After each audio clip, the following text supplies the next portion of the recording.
Bonjour à tous et à toutes. Bienvenue à ce webinaire consacré aux chirurgiens dentistes nouvellement installés en libéral et co-animé pour la première fois avec notre partenaire de l'assurance maladie, dignement représenté aujourd'hui par la Caisse primaire d'assurance maladie du Bas-Rhin.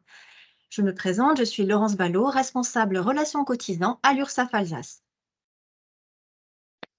Bonjour à toutes et à tous, je suis Pascal Amoroso, responsable accueil à l'URSSAF Alsace. Bonjour à tous, je suis Yann Brasseur, gestionnaire de compte au Centre de gestion des praticiens des auxiliaires médicaux à l'URSSAF de Lorraine. Bonjour, Francis Bernin, je suis chargé de mission en relations aux professions de santé auprès de la CEPAM du Bas-Rhin. Avant d'entrer dans le vif du sujet, j'aimerais porter à votre attention quelques petits points importants concernant le déroulé de cette webconférence.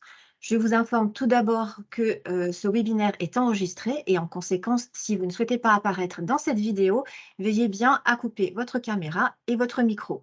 Le lien vers le replay ainsi que le support vous seront d'ailleurs transmis à l'adresse mail que vous avez indiquée lors de votre inscription à ce webinaire. Autre précision, vous avez un onglet Conversation sur le haut de votre écran. N'hésitez pas à y poser vos questions et à consulter les réponses apportées au fur et à mesure par nos chatteurs experts métiers. Nous consacrerons en outre une vingtaine de minutes à la fin de cette webconférence à répondre oralement à quelques questions. Attention cependant à ne pas communiquer d'informations personnelles dans vos questions. Voyons maintenant les thèmes que nous allons évoquer ensemble aujourd'hui.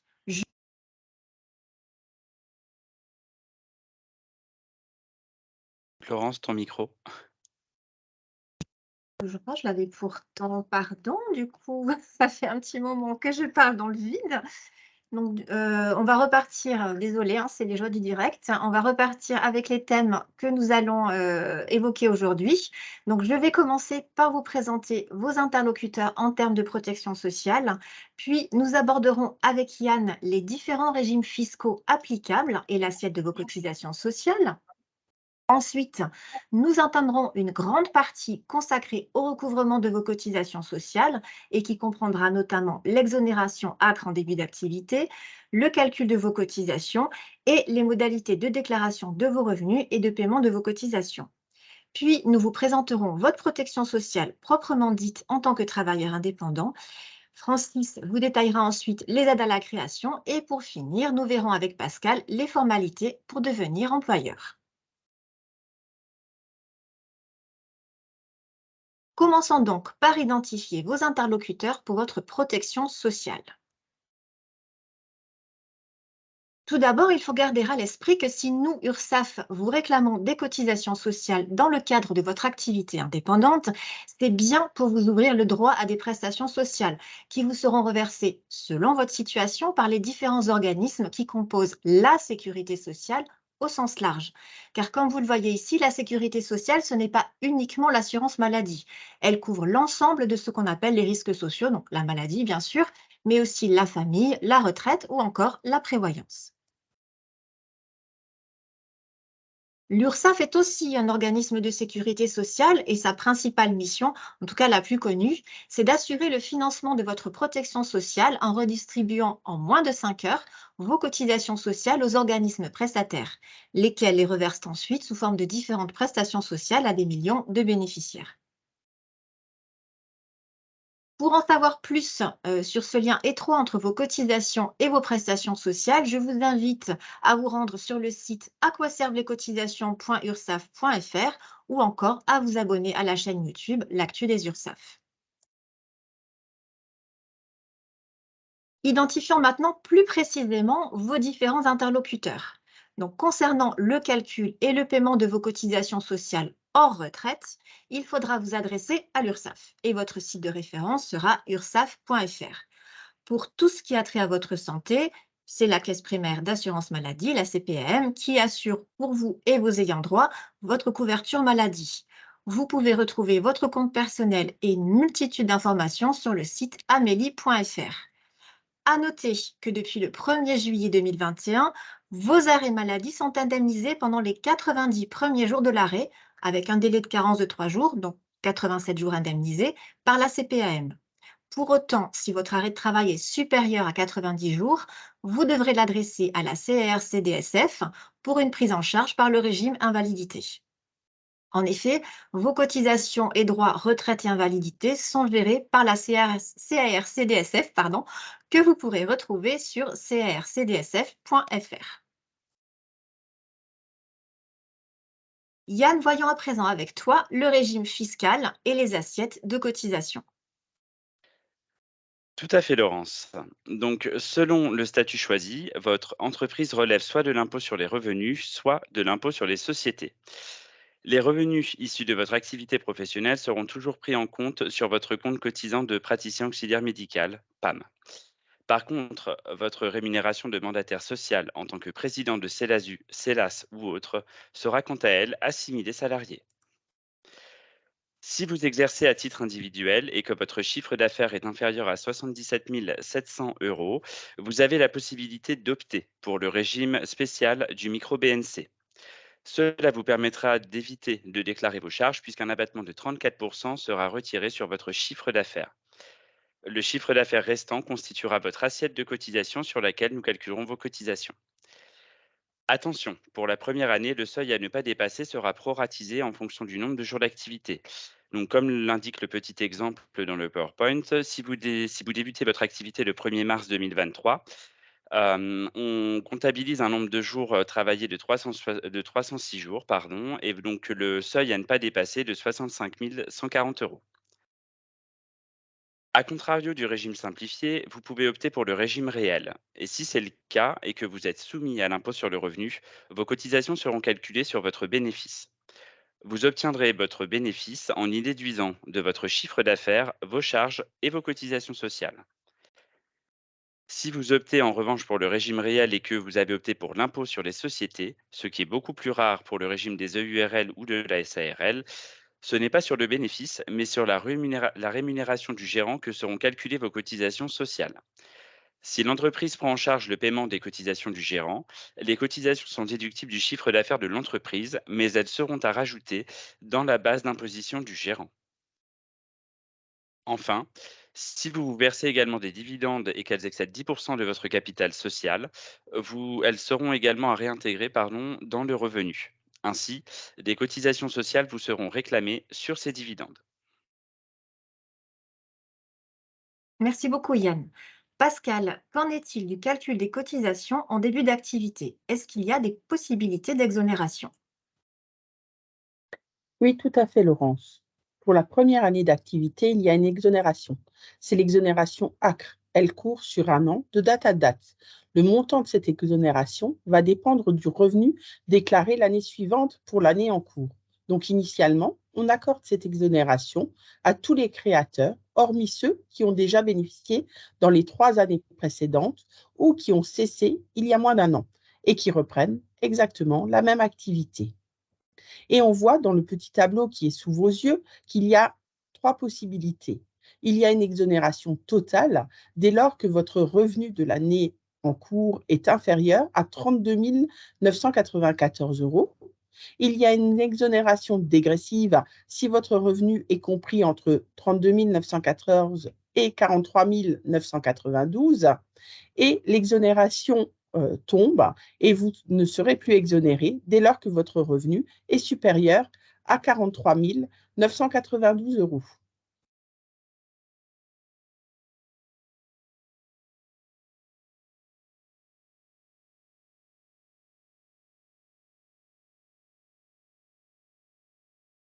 Les cotisations sont calculées sur une base forfaitaire la première et la deuxième année. La seconde année jusqu'au moment où vous déclarez votre revenu de la première année.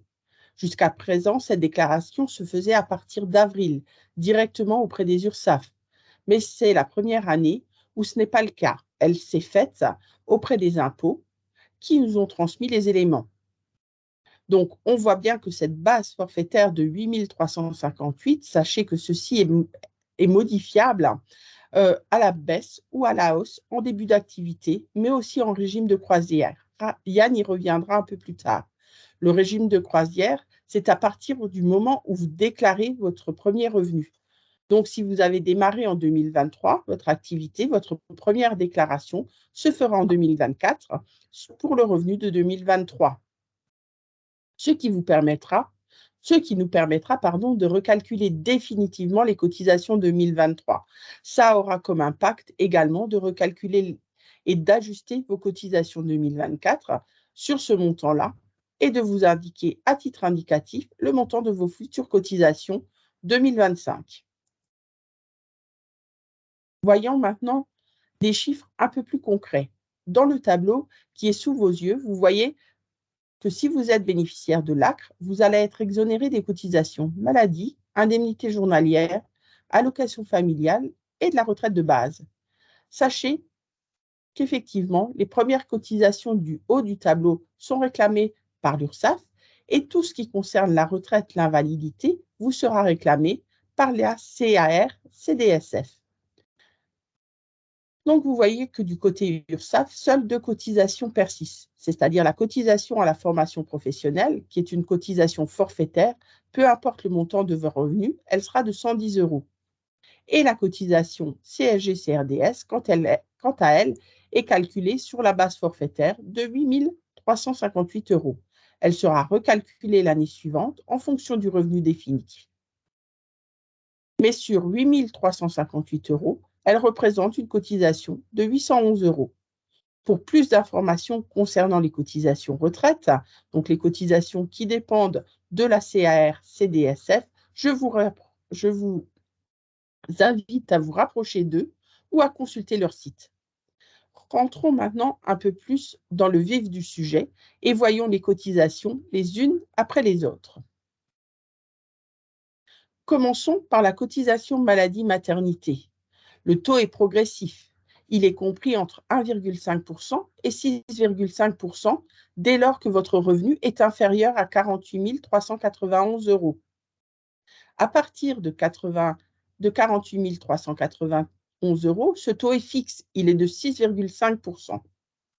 Pour la partie conventionnée de votre revenu, il y aura une participation de la caisse primaire à hauteur de 6,4%, mais ce montant, par contre, va être déterminé et ce taux d'exonération par la caisse primaire et la caisse primaire en informera l'URSSAF pour l'année suivante. Par contre, il y aura en plus de ce taux 6,5% de cotisation du taux de 6,5%, une cotisation additionnelle de 3,25% sur tous les revenus qui ne sont pas conventionnés, dont vos dépassements d'honoraires.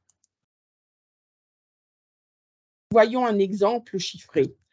Si vous avez un revenu de 60 000 € à l'année, dans ces 60 000 €, vous avez un revenu de 50 000 € qui est un revenu conventionné net de dépassement d'honoraires et 10 000 € de revenus non conventionnés et de dépassement d'honoraires. Le calcul se fait de 2 façons distinctes. On prendra les 50 000 € fois 6,5%, ce qui fait 3 250 €. La participation de la caisse primaire, si le taux est de 6,4, sera de 50 000 fois 6,4%, donc 3 200 €. Donc, le reste de cotisation maladie à régler sera de 50 €. 3 250 moins 3 200. Par contre, pour les 10 000 € de revenus non conventionnés, il y aura toujours le taux de 6,5% qui représente 650 € pour nos 10 000 € et une cotisation additionnelle de 3,25%, soit 325 €. Donc, nous additionnons 650 et 325, ce qui fait 975 € pour les 10 000 € de revenus non conventionnés. On arrive à une cotisation globale de 1 025 €. Je vous disais précédemment que ce taux de prise en charge de la caisse primaire varie selon les années et il est variable en fonction de votre revenu conventionné et non conventionné. Et il peut être compris entre 0 et 6,4%. Pour la cotisation allocation familiale, vous êtes exonéré si votre revenu est inférieur à 48 391 €. À partir de cette somme, le taux est progressif et compris entre 0 et 3,10% qu'au moment où vous atteignez le chiffre de 61 589 €, et là, le taux devient fixe et il est de 3,10%. En ce qui concerne la cotisation CSG-CRDS, elle n'est pas calculée uniquement sur votre revenu, mais sur le revenu d'activité, plus la cotisation personnelle versée sans la CSG-CRDS et sans la cotisation formation. Et son taux est également fixe à partir du 1er euro à hauteur de 9,70%. En ce qui concerne la cotisation aux unions régionales des professionnels de santé, la CURPS, le taux est également fixe, il est de 0,10% dans la limite de 220 € pour l'année 2023. À savoir que cette contribution n'est pas réclamée aux chirurgiens dentistes remplaçants. Parlons maintenant de la contribution à la formation professionnelle. Je vous en ai déjà parlé un peu plus haut. Et cette cotisation est forfaitaire. Elle représente 0,25% du plafond de sécurité sociale qui est à l'heure actuelle de 43 992. Donc pour l'année 2023, le montant sera de 110 €. À savoir que nous sommes collecteurs de cette cotisation et que pour la prise en charge des formations, il faudra faire appel au FIFPL, qui est le Fonds interprofessionnel de formation des professionnels libéraux. Parlons maintenant des cotisations minimales, c'est-à-dire que si une année, vous avez un revenu de 0, vous aurez quand même à payer un forfait social minimal. Ce forfait social est d'environ 600 à 650 €. Il englobe la cotisation minimale retraite qui est de 511 € pour 2023 et qui vous donne droit à 3 trimestres en retraite. Les indemnités journalières sont à hauteur au minimum de 53 €, ce qui vous donne droit à une vingtaine d'euros par jour d'arrêt de travail. Et se rajoute à cela la cotisation formation, comme je vous l'ai dit tout à l'heure, qui est de 110 €. À savoir également que si vous êtes en incapacité d'exercer plus de 6 mois votre activité, vous pouvez être exonéré de la cotisation retraite. Pour ce faire, il faudra vous adresser à la CARCDSF dans le cadre de faibles revenus. Vous pouvez également obtenir des dispenses de cotisation auprès de la CARCDSF et je vous invite à vous adresser directement à eux si vous vous retrouvez dans cette situation.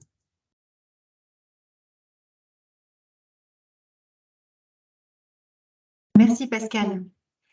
Tu nous en as déjà un peu parlé tout à l'heure, Yann, mais quelles sont précisément les modalités de déclaration des revenus lorsqu'on exerce une activité de chirurgien dentiste libéral? Revenons en effet, Laurence, sur la déclaration des revenus. Elle est à faire l'année suivante. Donc pour cette année 2023, elle sera à faire entre les mois d'avril et juin 2024. Vous déclarerez votre revenu professionnel sur impôts.gouv.fr. Après prise en compte des éléments par le centre des impôts, il y aura une transmission de cette information qui sera faite donc des impôts vers l'URSSAF et vers la CARCDSF. Et cela va avoir trois impacts au niveau de vos cotisations URSSAF. On va calculer dans un premier temps vos cotisations définitives pour l'année 2023. Ensuite, on va réajuster votre cotisation de l'année 2024 sur la base de votre revenu 2023. Et enfin, à titre informatif, on vous indiquera également le montant des premières échéances provisionnelles pour l'année 2025. Pour 2023, on vous a demandé un acompte pour des cotisations calculées sur la base de votre forfait début d'activité. Selon que votre revenu sera supérieur ou inférieur à la base forfaitaire première année, donc les 8 358 € comme indiqué par Pascal précédemment, soit on vous fera donc un remboursement, soit on vous demandera un complément de cotisation selon que vos revenus seront supérieurs ou inférieurs à ces 8 358 €. J'en profite pour faire un petit aparté avec le point que l'on verra juste ensemble, juste après ensemble plutôt, pour vous rappeler qu'entre le mois de janvier et le mois d'octobre de chaque année, vous avez la possibilité de déclarer un revenu estimé pour l'année en cours. Si vous avez d'ores et déjà connaissance de vos revenus, ça vous permettra de générer un nouvel appel de cotisation donc sur la base de ce revenu que vous aurez estimé, afin d'éviter une régularisation trop forte pour l'année suivante ou pour diminuer vos cotisations pour l'année en cours. et nous allons voir dans un instant comment réaliser la demande. Mais on revient à présent sur la déclaration des revenus. Pardon, Laurence. Certains éléments de votre déclaration seront pré-remplis en fonction des éléments communiqués par la caisse primaire. Toutefois, la déclaration pour les chirurgiens dentistes remplaçants, elle n'est pas remplie et il vous faudra indiquer un taux URSSAF de 0 euros. Enfin, de 0%, pardon. Les données seront ensuite transmises à l'URSSAF et à la CAR-CDSF pour le calcul de l'ensemble de vos cotisations et contributions sociales. Et sachez que cette déclaration est à faire même si votre revenu est négatif ou s'il est égal à zéro. Bon à savoir, votre déclaration de revenus permet de calculer la prise en charge de vos cotisations par l'assurance maladie, comme l'a expliqué tout à l'heure Pascal.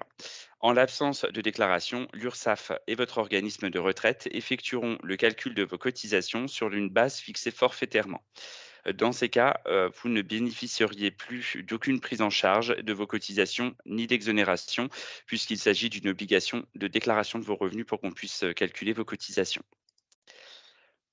On passe à présent donc, au simulateur. Donc, il faut savoir, qu'on peut trouver beaucoup d'informations sur le site urssaf.fr et notamment ce simulateur de cotisation.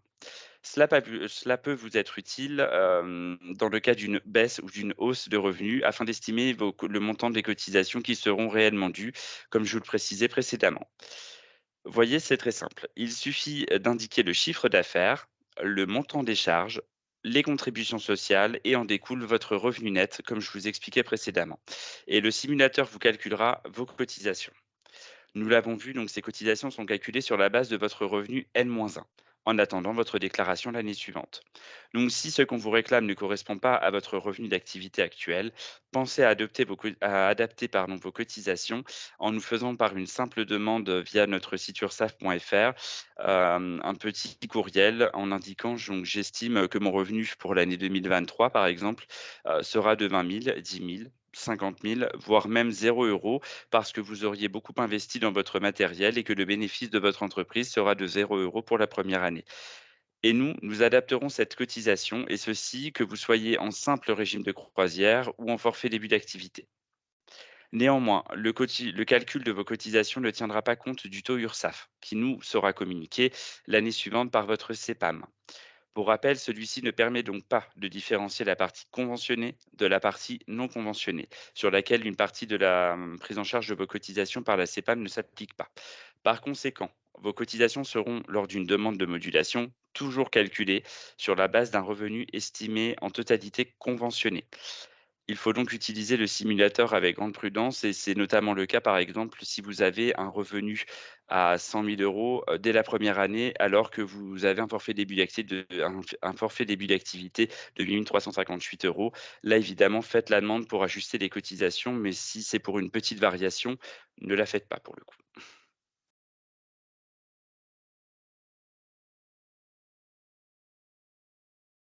Merci Yann pour ces précisions sur le calcul des différentes cotisations.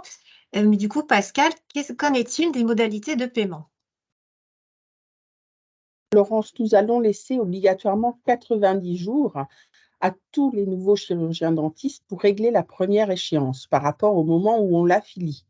Une fois ce délai de 90 jours passé, plusieurs possibilités s'offrent à lui. La première de ces possibilités est d'avoir un paiement trimestriel des cotisations, donc 4 échéances dans l'année, le 5 février, le 5 mai, le 5 août et le 5 novembre. Deuxième possibilité que je conseille vivement, c'est le prélèvement automatique mensuel. Il se fait soit le 5, soit le 22 chaque mois. Ça permet d'avoir des montants moins élevés tous les mois et d'étaler effectivement cette cotisation. Vous pouvez adhérer à ce service en ligne sur ursaf.fr. Autre petite précision, Laurence, qui est importante, c'est que si nos chirurgiens dentistes sont mariés, pacsés, et que leurs conjoints participent régulièrement à l'activité de l'entreprise, ils doivent obligatoirement avoir un statut. 3 possibilités s'offrent à eux à ce moment-là, soit être associés, être conjoint collaborateur ou être salarié de l'entreprise. Ce sera à eux de faire ce choix et pour cela, s'ils ont des interrogations, qu'ils s'adressent à leur organisme de retraite, donc la CAR-CDSF.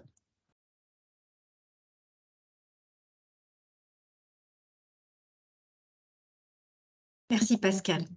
Concernant votre protection sociale, on l'a vu tout à l'heure, vous allez avoir différents interlocuteurs selon votre besoin. Francis, en quoi consiste précisément la protection sociale d'un chirurgien dentiste? Merci Laurence. Alors oui, donc vous avez vu que le choix d'exercer en libéral entraîne un certain nombre d'obligations. Voilà, donc il y a le conventionnement initialement, l'inscription au niveau de l'URSSAF, au niveau de votre caisse de retraite. Parallèlement, vous restez un assuré social. Vous accédez aux soins, vous et vos proches. Et donc, pour les professionnels de santé, toutes catégories confondues, il existe un seul et un unique et un seul régime de protection sociale. C'est ce qu'on appelle le régime des PAMC, donc le régime des praticiens et auxiliaires médicaux conventionnés. Ce régime, en fait, qu'est-ce qu'il prévoit? Ben, il prévoit le remboursement de tous les soins de ville. Donc, un soin de ville, c'est la consultation chez le médecin, la pharmacie, les auxiliaires médicaux, au taux du régime général. Donc, des taux qui varient au maximum qui vont jusqu'à 70%, mais qui peuvent aller aussi à minima jusqu'à 35%. Ce régime obligatoire prévoit également la prise en charge de tout ce qui est hospitalisation, avec cependant 20% de la facture d'une hospitalisation à votre charge, tout comme le forfait journalier hospitalier. À ce stade-là, l'assurance maladie conseille vivement de souscrire une complémentaire santé afin de pallier effectivement ce reste à charge. Et enfin, vous aussi, en tant que professionnel de santé, vous pouvez être amené à cesser votre activité, alors, soit involontairement à cause de la maladie, volontairement en raison de l'arrivée d'un enfant. Donc, cette fois-ci, l'assurance maladie prévoit aussi l'indemnisation de cette incapacité de travail. La diapositive suivante, justement, en cas d'arrêt de travail pour raison de maladie. Vous avez un refroidissement, on est en hiver, vous faites du ski, vous tombez malencontreusement, vous avez une fracture de la jambe. Ben, depuis juillet 2021, l'assurance maladie indemnise 90 jours d'arrêt de travail. Alors, ces 90 jours peuvent être pris d'un bloc ou alors peuvent être fractionnés. Ce qu'il faut retenir, c'est que sur ces 90 jours, l'assurance maladie, au moment de l'indemnisation, retiendra 3 jours de carence. Dans l'hypothèse où ces 90 jours sont fractionnés, donc ce sont des petits arrêts de travail auxquels vous faites appel, ce délai de carence sera retenu sur chacun de ces petits arrêts de travail. Enfin, au bout de 90 jours d'indemnisation par l'assurance maladie, ce sera à nouveau votre caisse de retraite, la CARCDSF, qui prendra le relais pour l'indemnisation de l'arrêt de travail. Lors de l'installation, en même temps qu'on vous recommandait de souscrire une complémentaire santé, on attirait également votre attention sur l'importance de souscrire un contrat de prévoyance. Donc, le contrat de prévoyance se cumule très bien avec, d'une part, l'indemnisation des 90 jours prévus par l'assurance maladie, puis, si ça devait être effectivement un arrêt de travail plus conséquent, il peut se cumuler aussi ce contrat de prévoyance avec l'indemnisation prévue par votre caisse de retraite. Si on arrive maintenant sur l'arrivée d'un enfant. Alors, l'arrivée d'un enfant, comme pour un assuré lambda, on a la maternité à proprement dit, l'adoption et le congé de paternité. Alors, pour une maternité, on va parler d'une allocation forfaitaire de repos maternel. Donc, c'est une allocation qui est versée en 2 temps. Son montant est un peu plus de 3 000 €. Le premier versement de 50% est fait au premier jour du 7e mois de grossesse. Et les 50% restants vous seront versés par l'assurance maladie dès lors que vous fournissez un certificat d'accouchement. On a le congé de maternité à proprement parler. Donc, ce congé de maternité va dépendre du nombre d'enfants à venir et du nombre d'enfants que vous avez déjà. Voilà. Donc, si on prend pour l'arrivée d'un premier enfant dans le foyer, ce congé de maternité sera composé de 16 semaines, 6 semaines à prendre impérativement avant l'arrivée du bébé, donc avant la date présumée d'accouchement, et puis 10 semaines qui seront calculées à compter de la date de l'accouchement. Et à ce congé de maternité peuvent peut-être rajouter ce qu'on appelle un congé pathologique. Donc, en fait, c'est 30 jours d'arrêt de travail complémentaire. Donc, 30 jours supplémentaires au congé de maternité à proprement parler. Alors, qui peut être pris d'un bloc ou qui peut être fractionné. Donc, vous pouvez le fractionner en prenant une partie avant le congé de maternité ou alors effectivement une partie après ou l'intégralité avant. Le congé d'adoption qui suit un peu la même procédure, donc toujours cette allocation forfaitaire de repos maternel, donc qui est indemnisée en 2 temps, et puis effectivement le congé d'adoption à proprement parler, qui va dépendre à nouveau du nombre d'enfants à venir, donc le nombre d'enfants adoptés et du nombre d'enfants qui sont déjà au foyer. Et par contre, sur un congé d'adoption, on n'aura pas le congé pathologique. Le congé pathologique, il est réservé uniquement au congé de maternité à proprement parler.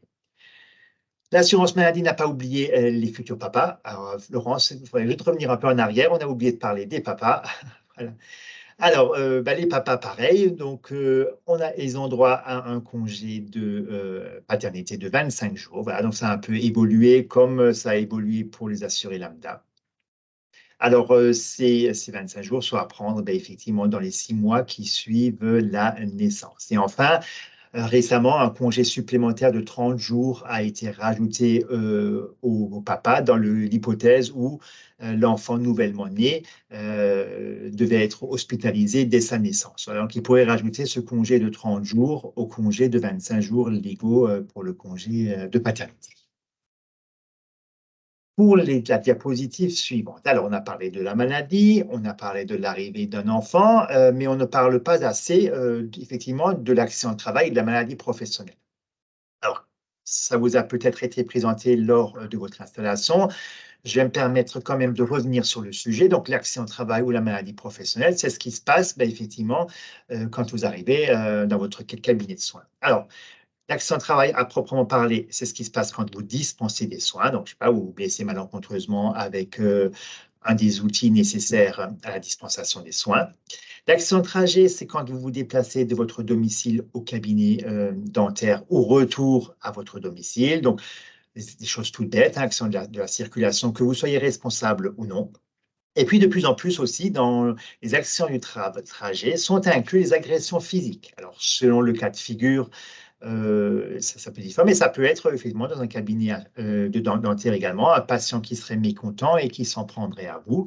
Effectivement, il conviendrait de faire une déclaration d'accident de travail pour qu'effectivement ça puisse être pris en charge dans de meilleures conditions. Et puis enfin, la maladie professionnelle, ça c'est dans l'hypothèse où il se déclarerait une pathologie liée directement à l'exercice de votre profession, mais qui vous empêche en fait à partir d'un moment d'exercer votre profession comme par le passé. Voilà. Alors, l'idée, ce n'est pas d'avoir plusieurs assurances pour la même chose. Simplement, le premier point, c'est est-ce que la prévoyance que vous avez souscrit prévoit le risque professionnel ou non? Si cette assurance prévoit le risque professionnel, vous n'avez pas à vous casser la tête plus avant, on va dire. Vous êtes protégé. Donc, s'il vous arrive quelque chose, que ce soit à titre personnel ou à titre professionnel, vous êtes parfaitement couvert. Maintenant, si ce n'est pas le cas, sachez quand même que l'assurance maladie peut vous proposer une assurance volontaire pour ce risque-là. En résumé, c'est vous qui fixez le montant des cotisations. Donc, contrairement à l'URSSAF ou à la caisse de retraite, ça n'est pas indexé sur vos revenus. C'est vous-même qui allez fixer le montant de ces cotisations. L'avantage d'y souscrire, c'est avoir une prise en charge à 100% de tous les soins à compter du premier jour de l'accident de travail et jusqu'à la guérison. S'il n'y a pas guérison, on continuera à prendre indéfiniment en charge à 100% l'intégralité des soins afférents à cet accident de travail. Là où ça devient plus intéressant, c'est dans l'hypothèse d'un accident de travail. Si à un moment donné, vous reprenez votre activité, mais que vous ne pouvez plus la reprendre dans les mêmes conditions, ce contrat que propose l'assurance maladie prévoit l'octroi d'une rente. Donc, cette rente, elle sera calculée par rapport à un taux d'incapacité, mais elle sera versée mensuellement et à vie. Ce taux d'incapacité sera revu tous les ans par un médecin conseil. À minima, ça restera toujours à ce qui a été fixé la première fois. Mais enfin, s'il devait y avoir aggravation de l'état de santé, d'année en année, ce taux pourrait être réévalué et donc sur le principe, à la fin du mois, la rente serait plus conséquente.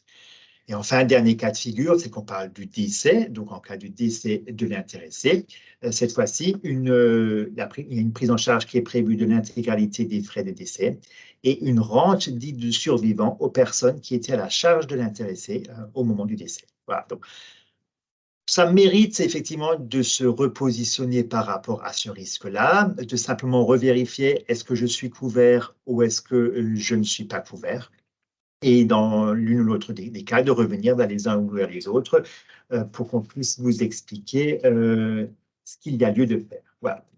Les 2 slides qui suivent, donc en fait, c'est un tableau qui va reprendre en fait tout ce que je viens de vous résumer avec simplement les points essentiels qu'il faut garder à l'esprit, les différentes indemnisations auxquelles vous pouvez prétendre selon que vous soyez en maladie, en maternité ou en accident du travail. Et sur la deuxième slide qui suit, ça va être effectivement les liens vers les différents organismes. Si Laurent, je vais bien me passer la diapositive. Oui, sauf qu'ensuite on va parler avec Pascal de la retraite. Voilà. Voilà, Ah, donc en fait, voilà, c'est bien ici qu'on a bien tout résumé parfait. avec Voilà. bien les liens vers les différents sites. Voilà. Et bien du coup, sans transition, Pascal, je te passe la parole. Oui, effectivement, là aussi, sur cette slide, vous retrouvez tous les liens vers votre organisme de retraite, que ce soit pour gérer l'invalidité ou d'autres choses. Donc, CARCDSF et le site https CAR, décidément, je n'y arrive plus, CARCDSF, retraite, quel régime compose ma retraite, et vous aurez plus d'informations concernant tous les éléments vous concernant. Merci Pascal. Et ben du coup, je vais repasser la parole à Francis puisque, tu vas nous présenter à présent les aides auxquelles peuvent prétendre les nouveaux chirurgiens dentistes lors de leur installation en libéral. Absolument, Laurence. Alors, on a vu que, alors, il y avait des obligations. Donc, voilà, certaines elles sont un peu plus lourdes que d'autres. Les obligations, c'est celle d'ouvrir un compte de cotisant, de verser des cotisations. Le fait d'être conventionné amène aussi des avantages. Donc, on a vu certains avantages, c'est l'accès gratuit à la formation, c'est-à-dire que les coûts de formation sont pris en charge soit par l'assurance maladie, soit par des fonds que vous avez autofinancés. Et puis, il y a des avantages qu'on appelle conventionnels. Le premier avantage conventionnel, c'est annuellement le versement d'un forfait d'aide à l'équipement informatique. Ce forfait, en fait, il est versé automatiquement. Vous n'avez aucune action à entreprendre au niveau de l'assurance maladie. Très concrètement, annuellement, on va mettre en place un observatoire. Dès lors que vous débutez de transmettre vos feuilles de soins électroniques, on va mettre en place cet observatoire qui va vérifier si effectivement vous remplissez les conditions d'éligibilité à cette aide. Cet observatoire, il est ouvert du 1er janvier au 31 décembre. 31 décembre, on fait un peu une clôture de compte et puis on va voir ce qui s'est passé. C'est-à-dire, est-ce que vous avez atteint les 5 objectifs qui sont prévus pour effectivement percevoir cette aide, c'est-à-dire utiliser un logiciel métier compatible avec le DMP, être doté d'un logiciel métier intégrant les derniers avenants conventionnels. Il faut atteindre un taux de télétransmission sécurisé au moins égal ou supérieur à 70%, disposer d'une adresse de messagerie sécurisée de santé, et puis enfin, s'engager dans la prise en charge coordonnée des patients.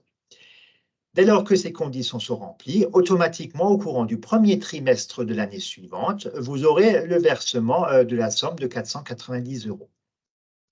Dans l'hypothèse, et on le verra un peu plus tard, si vous aviez intégré soit une équipe de soins primaires, soit une communauté professionnelle territoriale de santé, voire si vous exercez au sein d'une maison de santé pluriprofessionnelle, ces 490 € seront majorés automatiquement de 100 €. Voilà, c'était pour la première aide. Après, vous avez certainement entendu parler d'une profession à une autre, aussi de ce qu'on appelle le zonage, c'est-à-dire, autrement parlé, la régulation des installations.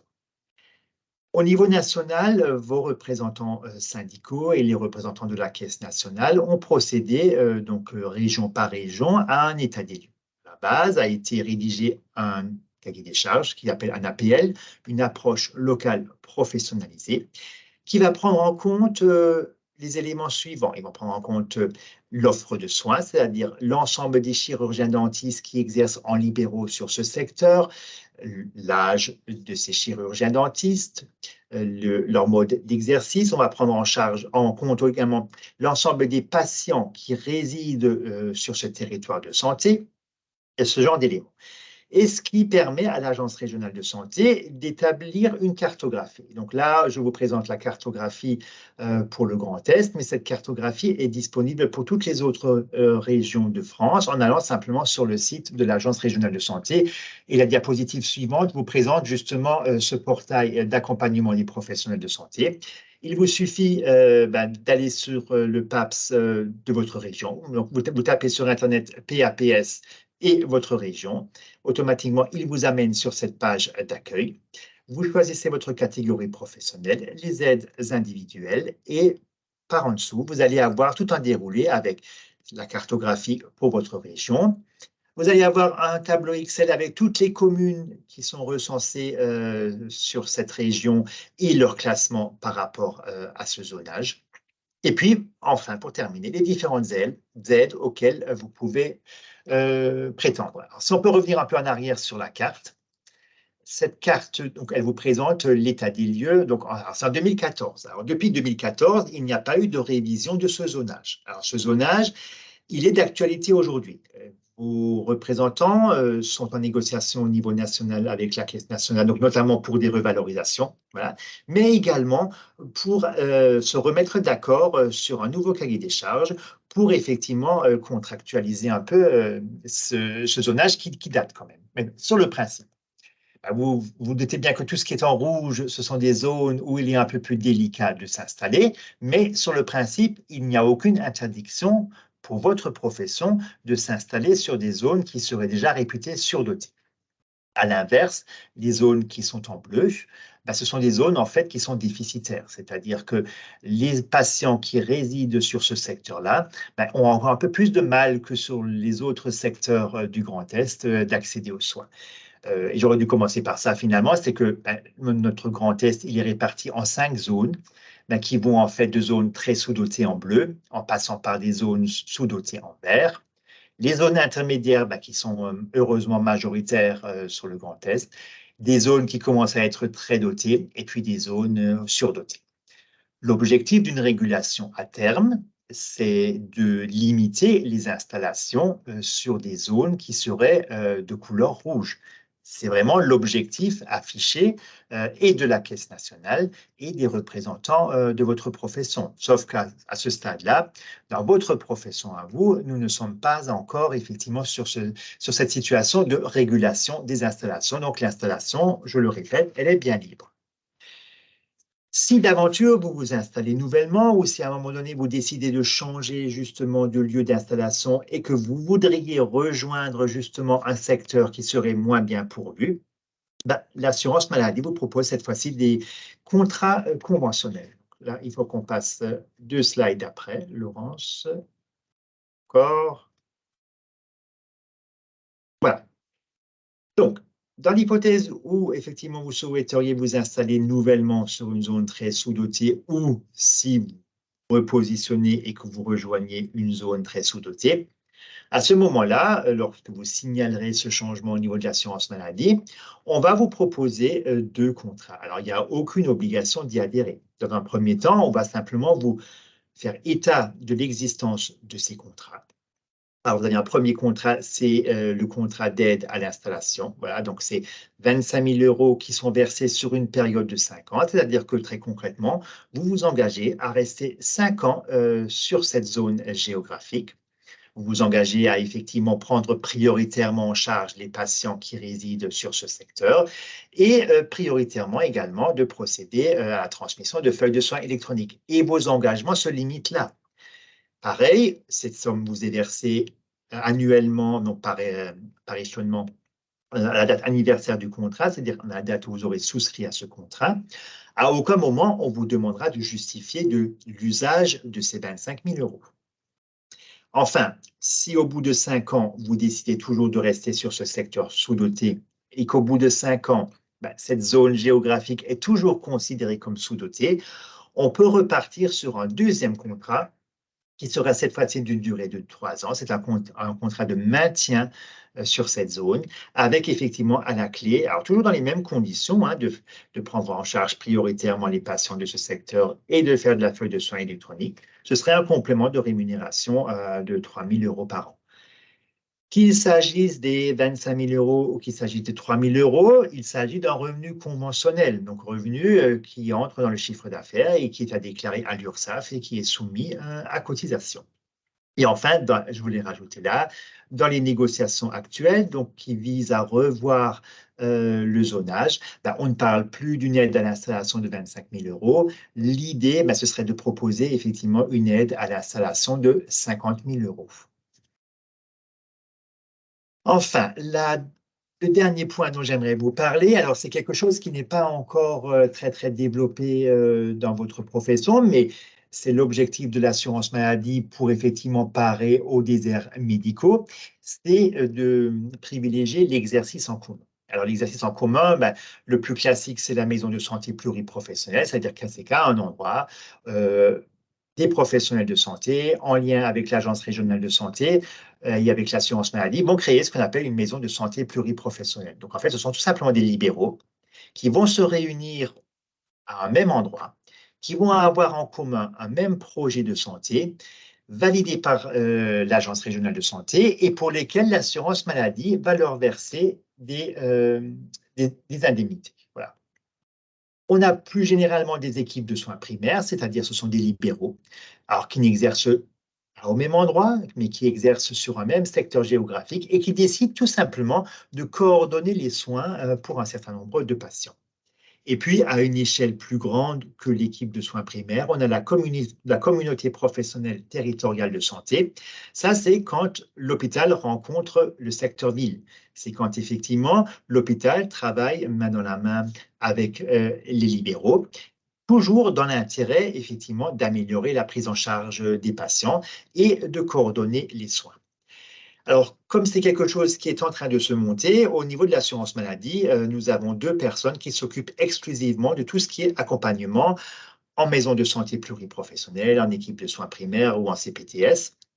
Si vous êtes intéressé par avoir des renseignements sur l'un ou l'autre de ces points, il suffit de nous faire un mail à l'adresse qui vous sera communiquée en fin de présentation. Et ces personnes-là reprendront très rapidement avec vous, soit pour simplement vous éclairer sur les questions que vous auriez, voire de vous accompagner dans le projet de santé que vous auriez à ce stade. Voilà, Laurence.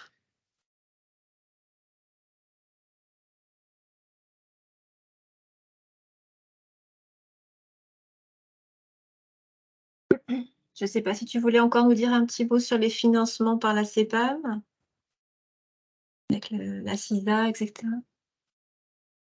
Alors ça, c'était normalement Pascal qui devait prendre le relais. Mais bon, je veux bien en parler un mot. Enfin, voilà. Donc, effectivement, il y a des financements qui sont prévus. Voilà. Donc, tout part d'un projet de santé. C'est-à-dire qu'en parlant de maison de santé pluriprofessionnelle, par exemple, à la base, il faut un projet de santé. Et ce projet de santé, il faut qu'il soit porté par 2 professionnels de santé à minima. Alors, il n'y a pas besoin forcément que ce soit 2 médecins libéraux. Tout au début, quand les maisons de santé se sont créées, effectivement, c'était prioritairement des médecins libéraux qui portaient ce projet. Aujourd'hui, on peut très bien imaginer que 2 chirurgiens dentistes portent un projet d'ouverture d'une nouvelle maison de santé pluriprofessionnelle, voire de création d'une CPTS. La première étape, ça consiste justement à réaliser un projet de santé. C'est-à-dire qu'on veut ouvrir une maison de santé, on veut exercer en CPTS, mais quel est vraiment notre projet? Donc, en fait, il faut acter ce projet, il faut le contractualiser, ce projet. Et pour vous accompagner à ce niveau-là, vous avez l'Agence régionale de santé. L'Agence régionale de santé vous accompagner, construire avec vous ce projet et valider ce projet. En même temps, ils vont vous expliquer que juridiquement, il faut constituer une CISA. Voilà. Donc, il faut bien 2 médecins et un auxiliaire médicaux, mais ce n'est pas eux qui sont porteurs du projet. C'est-à-dire que si vous ouvrez une maison de santé pluriprofessionnelle, vous allez avoir vous, 1 ou 2 chirurgiens dentistes, mais il va vous falloir au moins un auxiliaire médical, donc un kinésithérapeute ou une infirmière, et effectivement, il va quand même vous falloir 2 médecins libéraux. Donc, en fait, cette CISA, c'est le statut fiscal que va adopter cette forme d'activité libérale. Donc, vous serez rémunéré de vos honoraires de manière tout à fait classique, comme vous l'étiez précédemment, mais en parallèle, annuellement, la maison de santé, au travers de la CISA, va percevoir en fait une rémunération par rapport à votre projet de santé et par rapport aux objectifs, mais effectivement, qui auront été fixés dans le cadre de cet exercice-là. Pareil, ces sommes-là sont versées, alors non pas aux professionnels de santé qui composent cette structure, mais elle est versée à la CISA elle-même. Et la CISA en fait le bon usage qu'elle entend. Donc, elle peut l'employer, par exemple, pour rémunérer une secrétaire médicale. Elle peut très bien l'employer pour acquérir de nouveaux matériels, améliorer l'accès aux locaux et ce genre de choses, tout comme elle peut tout simplement le redistribuer sur l'ensemble des libéraux qui exercent au sein de cette structure. Merci Francis pour cet éclairage. Bah, du coup, maintenant, je vais effectivement donner la parole à Pascal, puisqu'effectivement, au moment de la création de votre cabinet ou si votre activité prend de l'ampleur, vous pouvez être amené à embaucher du personnel, un ou plusieurs salariés. Et du coup, Pascal, me tourne vers toi pour nous expliquer les démarches à accomplir pour devenir un employeur. Première étape, Laurence, c'est la déclaration du salarié. Elle se fait par la déclaration préalable à l'embauche. Ceci est obligatoire, soit sur ursaf.fr, soit directement sur Net Entreprise. Après cela, il faudra établir une fiche de salaire de votre employé et donc faire une déclaration sociale nominative, appelée vulgairement la DSN. Pour cela, il vous faudra un logiciel de paye ou faire appel à un expert comptable ou un spécialiste dans le domaine. Deuxième possibilité, Laurence, pour obtenir cette fiche de salaire, c'est de faire appel à l'un des services gratuits des URSSAF, qui est le TESE, le titre emploi service entreprise. C'est un service en ligne mis en place par le réseau des URSSAF, entièrement gratuit. Grâce à ce service, une seule déclaration pour la déclaration préalable à l'embauche et le contrat de travail. Plus de bulletins de salaire à effectuer, c'est le TESE qui s'en charge. Le paiement des cotisations se fait auprès des URSSAF pour la protection sociale et également pour l'impôt sur le revenu prélevé directement à la source. Merci beaucoup Pascal pour toutes ces explications. Donc, avant de donner réponse à vos questions, je voudrais vous solliciter pour répondre à un petit sondage qui va apparaître sur votre écran dans quelques secondes et donner une note simplement en un clic à la présentation qui vient de vous être faite. Et je vous remercie d'avance pour vos retours. Ah, voilà le pop-up qui vient de s'afficher.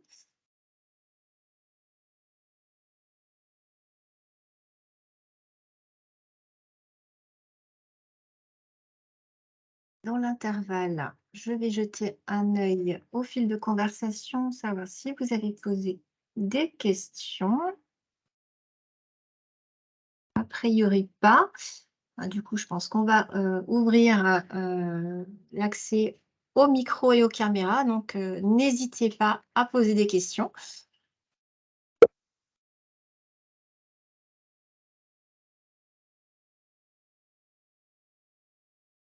J'imagine que nos intervenants étaient particulièrement clairs, puisque je ne vois toujours pas de questions.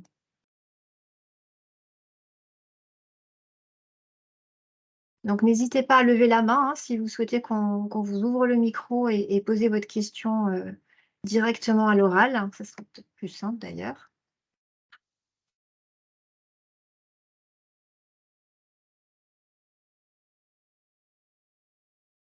Donc, je ne sais pas sinon si Yann, Pascal ou Francis, si vous aviez des précisions complémentaires. Ah, je vois que Pierre vient de lever la main.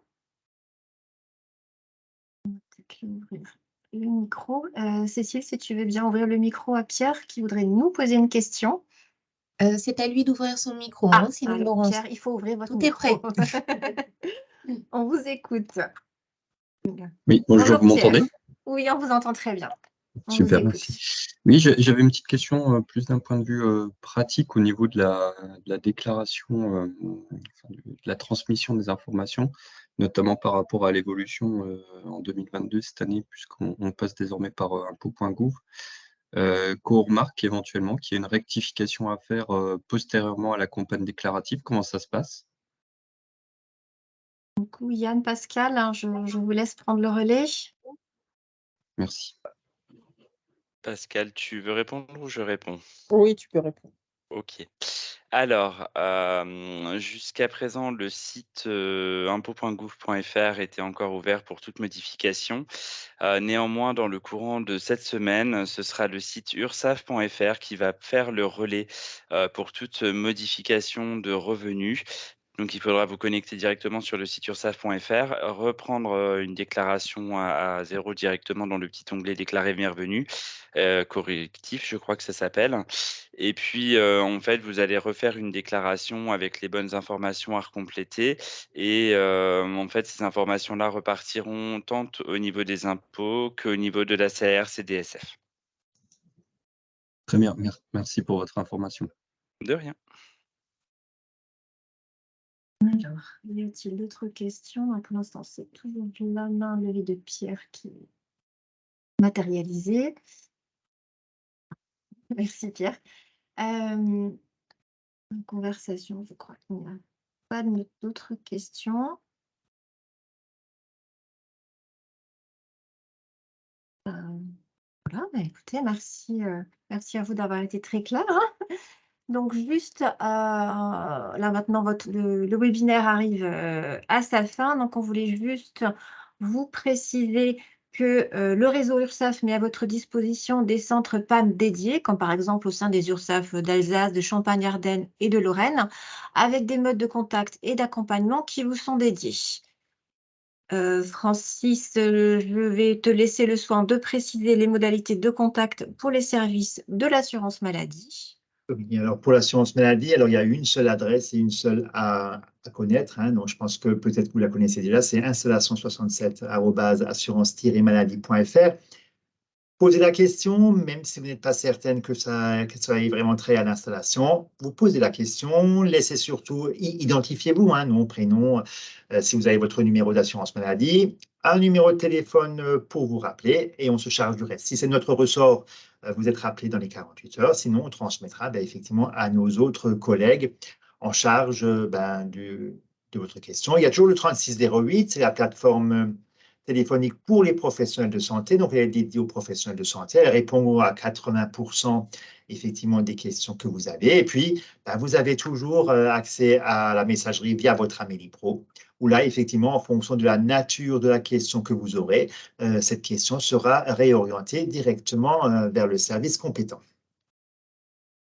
Merci beaucoup, Francis. Je vais mettre un dernier coup d'œil dans le suite de discussion. Toujours pas de questions. Écoutez, nous en avons maintenant terminé. Donc, je vous remercie, Pascal, Yann et Francis, pour l'ensemble des explications. Et puis, merci également à notre équipe de chateurs, même si elle n'a pas été très sollicitée aujourd'hui, mais en tout cas pour sa vigilance et sa présence. Et bien sûr, un grand merci aux participants pour votre attention. On vous souhaite une très belle fin d'après-midi et puis on vous dit à bientôt pour de nouvelles webconférences. Au revoir. Au revoir. Au revoir. Au revoir.